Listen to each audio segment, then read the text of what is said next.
Докато слушате тези думи, по-малко от 1000 души на планетата все още живеят точно така, както човечеството е живяло преди 50 000 години. Без земеделие, без пари, без часовници. В Танзания сред вулканични скали и пресъхнали савани, Хадзабе се събуждат преди слънцето с една единствена сигурност: или ловуват днес, или не ядат днес. Не съществува резерв от храна, не съществува план Б. Всяка сутрин е тест за оцеляване, който повечето човешки същества са изоставили преди хилядолетия, но те продължават да се изправят пред него. Ако сте страстни почитатели на дивите животни и истинските документални филми, не излизайте от това видео. Гледайте до края, абонирайте се сега за канала и коментирайте откъде гледате. Помислете за сценария. Лежите върху гола земя, покрити само от африканското небе, и ревът на лъв ехти на няколко стотин метра от лагера ви. Огънят, който сте запалили преди сън, вече се е превърнал в жарава. Няма стени, няма врати, няма нищо между вас и нощните хищници, освен тъмнината и инстинкта, изострен от поколения. Това е ежедневното събуждане на ловец от Хадзабе. Хадзабе, наричани още Хадза, заемат територия от приблизително 1000 квадратни километра около езерото Еяси в северна Танзания. Живеят в сянката на кратера Нгоронгоро и на няколко километра от дефилето Олдувай, същото място, където учените са открили фосили от Homo habilis, датирани от преди почти 2 милиона години. Съвпадението не е случайно. Хадзабе вероятно обитават този регион от хилядолетия.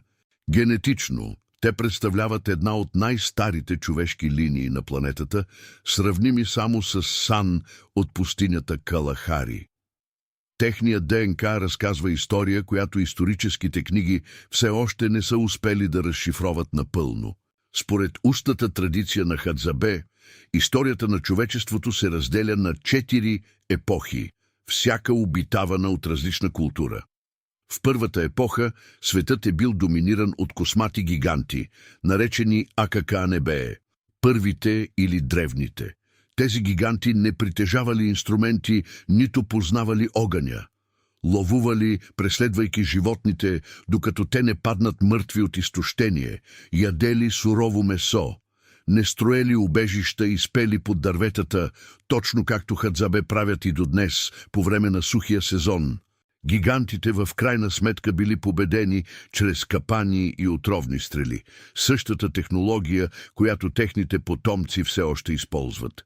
Сегашното население варира между 1200 и 1300 души. От този общ брой само около 300 до 350 все още живеят изключително по традиционния начин, ловувайки и събирайки всичко, което консумират, без никаква добавка от земеделие или търговия. Останалите са мигрирали в села, работят в туристическата индустрия или са изоставили гората поради необходимост или външен натиск. Това означава, че истинският начин на живот на Хадзабе, онзи, практикуван без прекъсване в продължение на 40 000 години, съществува днес в по-малко от 400 души в целия свят. Уразмерете това. 400 души, по-малко от капацитета на средно голям търговски самолет. Езикът, който говорят хадзане, няма родство с нито един друг известен език на Земята. Лингвистите го класифицират като езиков изолат, език сирак, който се е развил напълно независимо.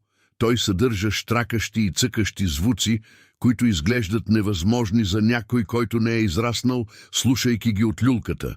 Всяко щракане носи значение. Всеки цъкащ звук отличава една дума от друга. Хадзане е толкова древен и толкова уникален, че ЮНЕСКО го класифицира като уязвим. Не защото децата са спрели да го учат, а защото контекстът, в който той има смисъл, изчезва заедно с саваните. Хадзабе живеят в групи от 20 до 30 души, които се движат постоянно из територията, следвайки наличността на ресурси. Не строят постоянни къщи. Техните жилища са временни убежища, направени от огънати клони и покрити с суха трева, структури, които могат да бъдат сглобени за по-малко от час и изоставени без съжаление, когато е време да се продължи напред. Не отглеждат домашни животни, не съдят семена, не съхраняват храна за следващия ден. Тяхната килера е самата савана и тя трябва да бъде консултирана ежедневно. Наблюдавайте какво се случва, когато слънцето разкъса хоризонта. Мъжете вече са на крак, проверяват стрелите си, тестват напрежението на лъковете, дъвчат парчета корен, за да прогонят първоначалния глад. Жените подготвят своите пръчки за копаене, прости дървени инструменти с върхове, закалени на огън и кошници от изтъкана трева, за да носят това, което намерят. Деца на възраст от 5 или 6 години вече придружават възрастните, учейки в практиката това, което никое училище не би могло да ги научи. Не съществува разделение между теория и приложение. Всичко е спешно. Всичко е сега. Територията на Хадзабе е драстично намалена през последните 5 десетилетия. Очаква се, че те са загубили 9-10% от своите предкови земи от средата на 20 век. Пастири тога са довели своите стада от кози и говеда в долината Яеда, изсичайки местната растителност, за да създадат пасища. Фермери са окупирали плодородни равнини. Компании за сафари са превърнали стари райони за лов в ексклузивни резервати за чуждестранни туристи. През 2007 година една сафари компания почти успява да получи ексклузивни права върху ловна концесия, която включва традиционни земи на Хадзабе. Международна кампания, водена от самите Хадзабе, предотвратява споразумението. През 2011 година се случи нещо историческо. За първи път танзанийското правителство официално призна териториалните права на общност от 700 Хадзабе върху повече от 20 000 хектара предкова земя. Това беше първият път, когато номадско малцинство получи документ за собственост в Танзания. Но победата беше частична. Други общности на Хадзабе все още чакат същото признание, а натискът върху земите им продължава. Сега разгледайте ситуацията на ловец, който излиза от лагера преди зазоряване. Той носи ръчно изработен лък с дължина почти 1,80 м, висок колкото самия него.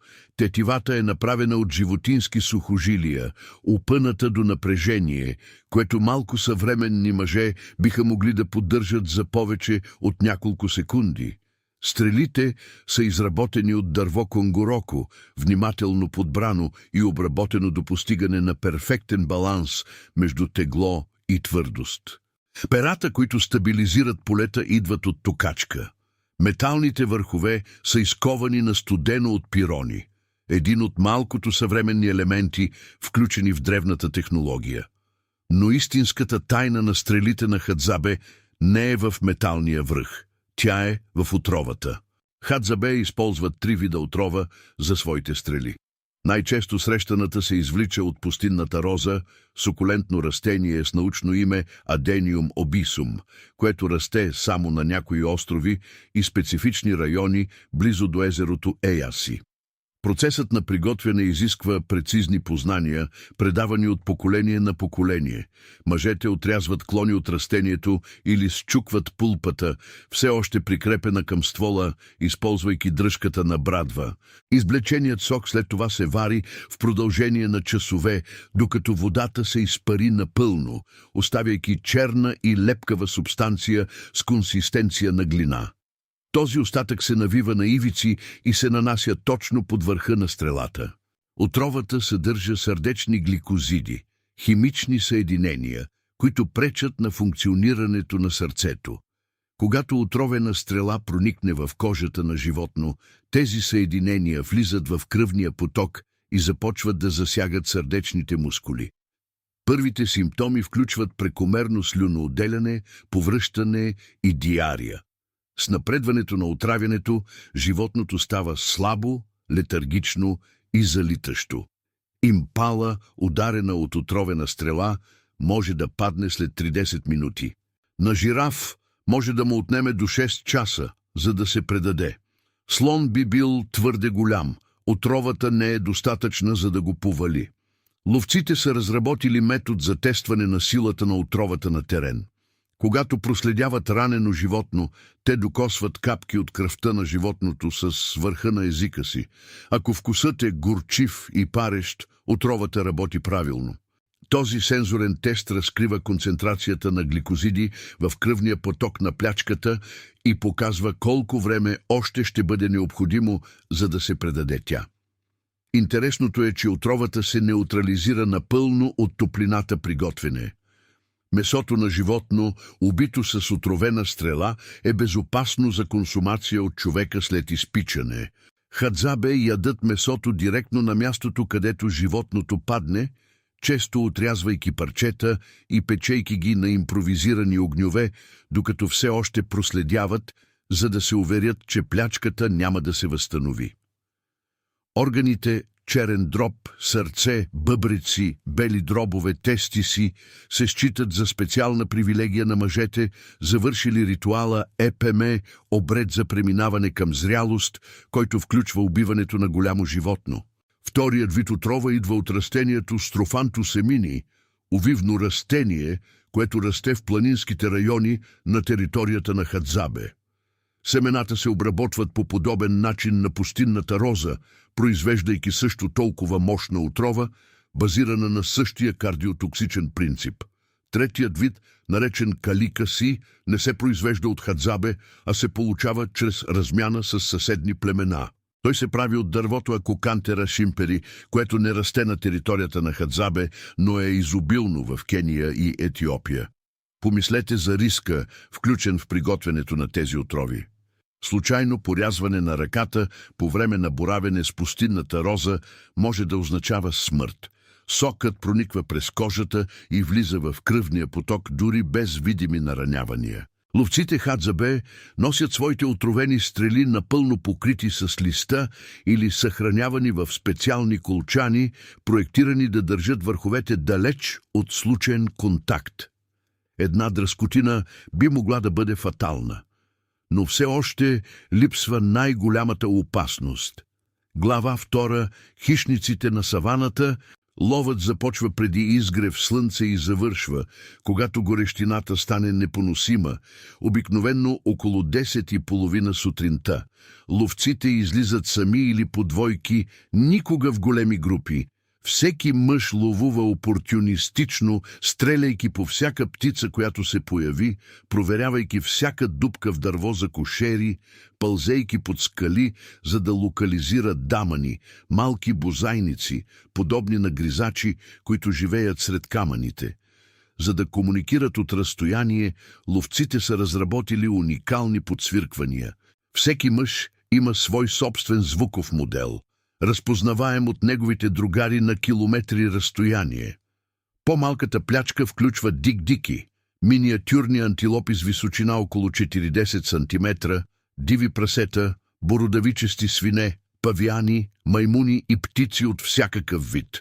За тези животни Хадзабе използват стрели без отрова.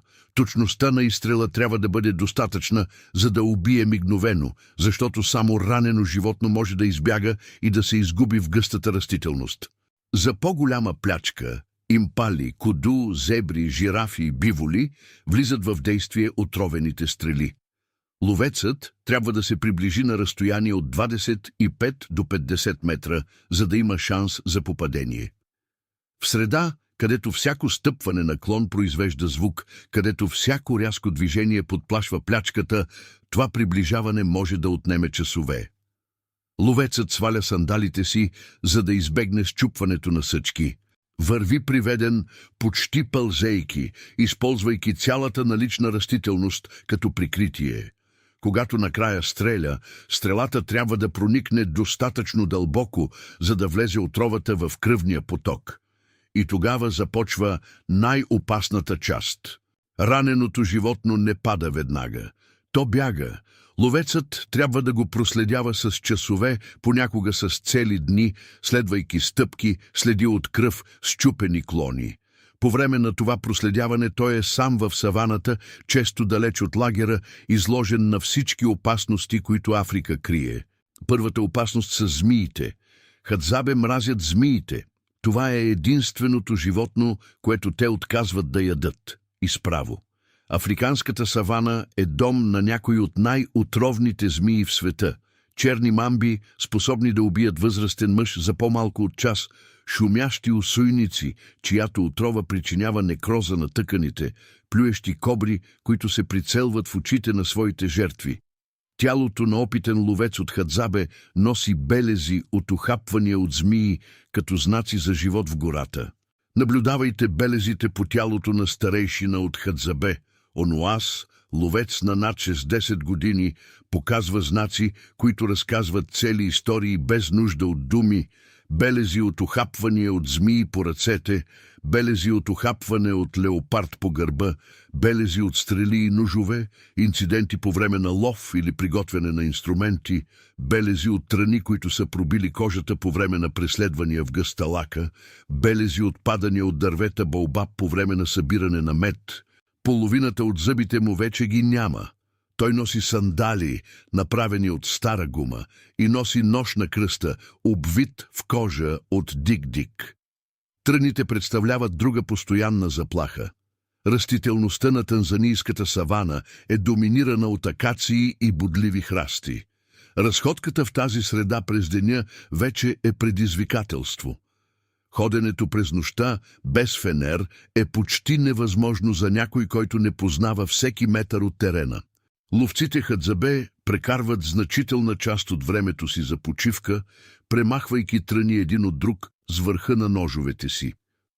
Една разходка от няколко часа през саваната може да остави тялото белязано, сякаш е получило постепенна татуировка на цялото тяло. Скорпионите и паяците допълват списъка с по-малки опасности. По-малки само по размер, защото техните ожилвания могат да бъдат изтощителни или фатални. Африканската пустиня е дом на скорпиони, чиято отрова атакува нервната система, причинявайки гърчове и парализа. Децата Хадзабе се учат от малки никога да не пъхат ръце в дупки, без първо да проверят, никога да не стъпват боси по камъни, без да гледат, никога да не лягат на земята, без да прегледат района наоколо. Но реалните опасности, тези, които могат да убият възрастен мъж за секунди, ходят на 4 крака. Лъвовете живеят в същата савана, в която ловуват Хадзабе. През нощта техните ревове ехтят из равнините и ловците спят на открито, знаейки, че няма физическа бариера между тях и хищниците. Огънят държи големите котки надалеч. В повечето случаи леопардите са още по-опасни, защото атакуват безшумно, причаквайки жертвите си в сенките. Ловец от Хадзабе носи белези от атака на леопард, като доказателство, че е оцелял при среща, която мнозина не биха оцелели. Ходенето през саваната през нощта изисква вид фамилиарност, която повечето хора никога няма да развият с нито една среда. Няма маркирани пътеки, няма видими ориентири в тъмнината. Навигирането без фенер изглежда невъзможно за посетител, но Хадзабе го правят с естествеността на някой, пресичащ собствената си стая. Това е фамилиарност, изградена в продължение на десетилетия движение през същата територия. Стая от 1000 квадратни километра, населена с лъвове, леопарди и хиени в сенките. Опитен ловец от Хадзабе може да идентифицира видове растителност чрез допир, да разпознае скални образувания по силуета им на фона на звездите и да предвиди къде ще бъдат тръните преди да се докосне до тях. Хиените представляват друга заплаха, не само директна, но и икономическа. Хадзабе не използват капани или примки за лов и причината е проста. Леопардите и хиените крадат всяко животно, уловено в капани, преди ловците да успеят да го приберат. Високата плътност на хищници в региона прави този метод на лов напълно неосъществим. Съществува практика на лов, която Хадзабе извършват само няколко пъти в годината и която демонстрира докъде са готови да стигнат за животински протеин. Нощен лов на павиани, Павяните спят по дървета или скални стени през нощта. Група от 10 до 12 ловци обгражда района, където спи стадо павяни. Приближава се безшумно с лъкове и стрели в ръка и след това атакува едновременно от всички страни. Целта е да се повали възможно най-голям брой, преди животните да успеят да избягат. Павяните са опасна плячка. Възрастен мъжки може да тежи до 45 кг и притежава кучешки зъби от 5 см, способни да причинят тежки наранявания. Притиснат въгъла или ранен павян не се поколебава да атакува. Ловците трябва да координират движенията си с абсолютна прецизност. Един грешен изстрел може да остави ранено и яростно животно между тях и безопасността. Хадзабе обожават месо от павян. Има традиционна шега, която казва, че мъж от Хадзабе не може да се ожени, докато не убие 5 павяна. Като много шеги, тя носи доза истина. Способността да участваш в нощен лов на павяни демонстрира зрялост, смелост и способност за координация с групата, все желани качества в един партньор. Хадзабе също практикуват нещо, което изглежда като лудост в съвременните очи – кражба на месо от хищници. Когато видят лешояди да кръжат в небето, ловците тичат в указаната посока, опитвайки се да локализират труп, наскоро убит от лъвове или леопарди. Когато открият сцената, те крещят, махат с ръце и се опитват да подплашат хищниците, за да откраднат част от плячката. Около 15 до 25% от цялото месо, консумирано от Хадзабе, идва от тази практика на опортюнистично маршоядство. Оразмерете какво означава това на практика. Мъж от 60 кг, въоръжен само с лък и стрели, тича към лъвове, които току-що са убили зебра, крещи, за да ги подплаши и се надява те да решат, че не си струва да се бият за храната. Понякога работи, понякога не. Но съществува опасност, още по-често срещана от наземните хищници. Опасност, която убива повече ловци Хадзабе от всяко диво животно. Падания от дървета баобаб. Медът е любимата храна на Хадзабе, гласуван за предпочитан както от мъжете, така и от жените в антропологични проучвания. Той представлява приблизително 15 до 20% от калориите, консумирани от племето. Хадзабе събират мед от 7 различни вида пчели, включително африкански пчели, които са изключително агресивни, и пчели без жила, които произвеждат мед в по-малко количество, но на по-достъпни места. Кошерите на пчелите с жила се намират обикновено високо в гигантски дървета баобаб, някои достигащи 15 метра височина, с стволове от 8 до 9 метра в диаметър. За да достигнат тези кошери, ловците трябва да изкачват дърветата, използвайки само дървени колчета, които забиват в ствола, докато се изкачват. Техниката е хилядолетна. Ловецът използва задната част на брадвата си, за да забие първото колче в ствола. След това стъпва на него, докато забива второто, повтаряйки процеса, докато достигне кошера.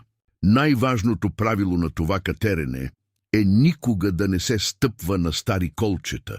Колчетата се държат на място само от натиска на кората, която се затваря около тях. Дървесината на баобаба зад кората е гъбеста и влажна, неспособна да предложи никаква устойчивост.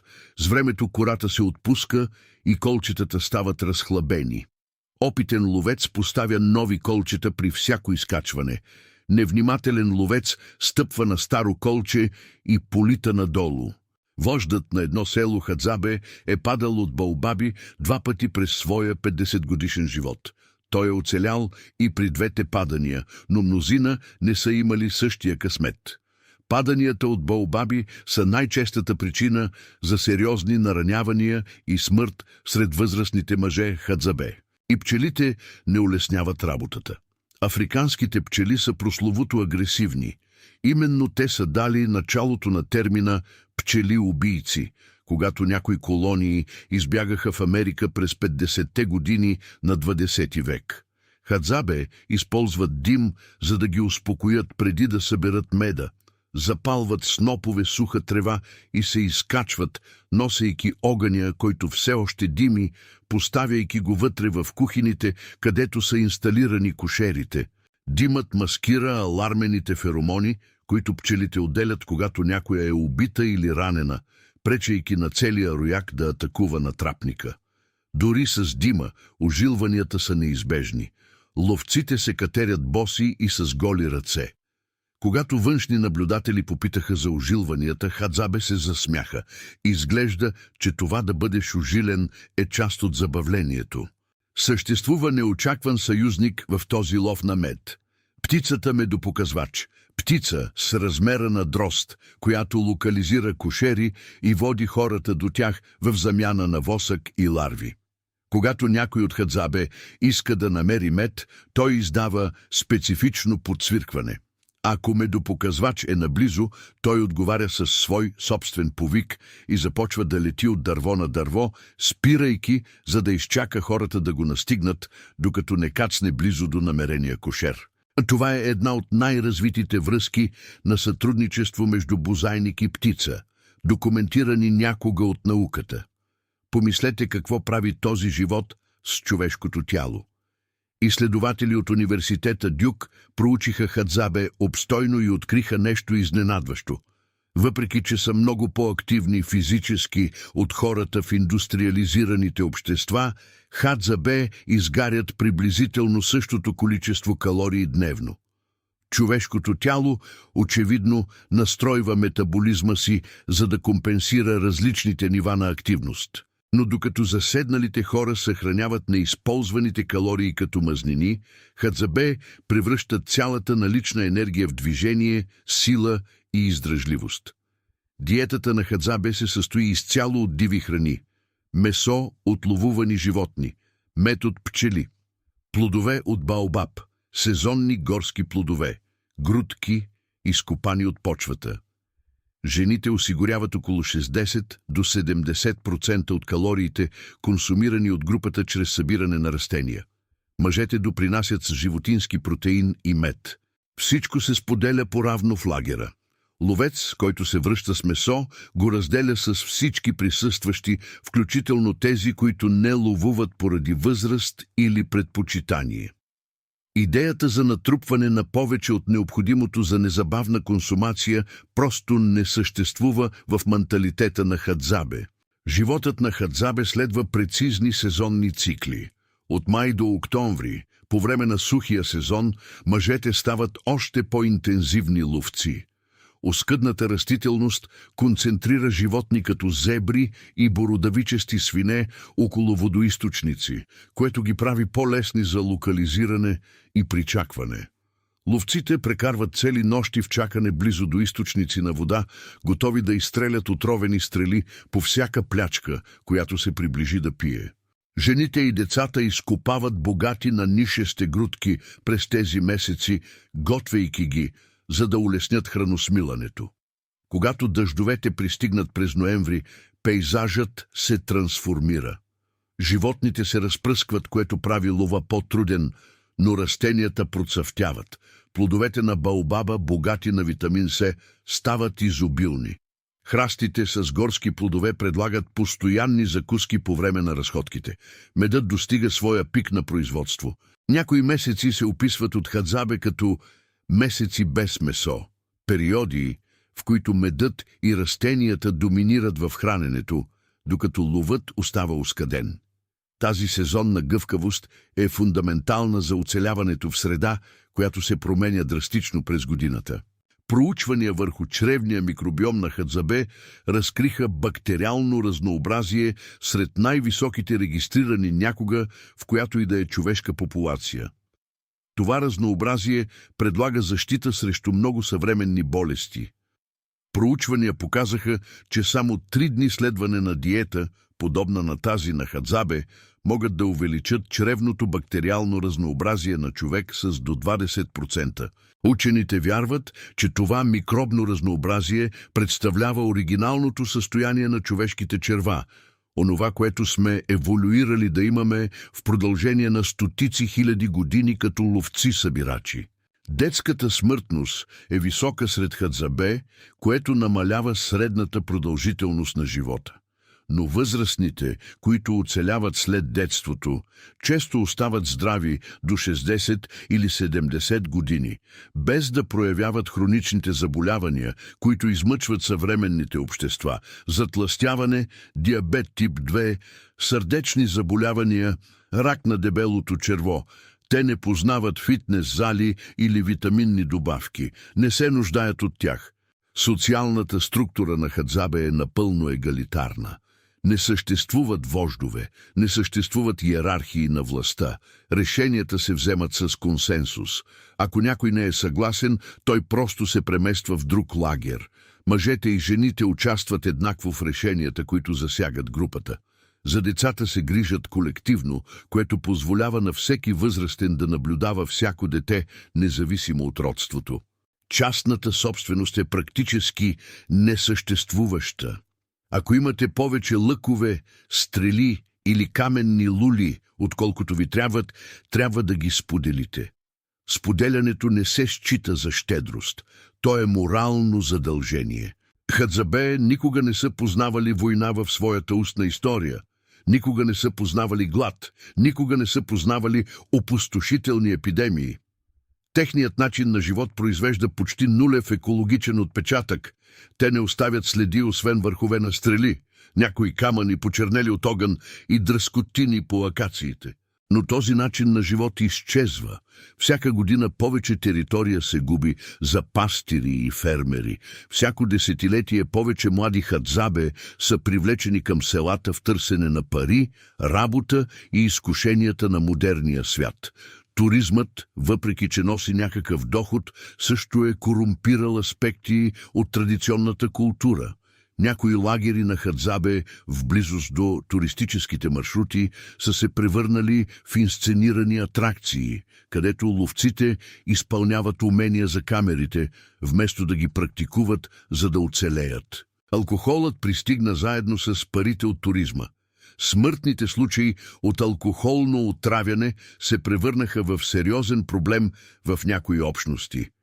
Традиционното знание се губи не защото децата не искат да учат, а защото контекстът, в който това знание има смисъл, се разпада. Хадзабе оцеляват повече от 50 хилядолетия, без да разрушават околната си среда, без да натрупват повече от необходимото, без да създават потиснически иерархии на властта. Докато модерният свят е изправен пред кризи на психичното здраве, затлъстяване, самота и екологичен колапс, тези боси ловци поддържат здрави тела, обединени общности и перфектен баланс с земята, която ги храни. С всяко следващо поколение губим още една жива библиотека от предково знание. С всеки хектар савана, превърнат в плантация, изтриваме глава от човешката история, която никога няма да може да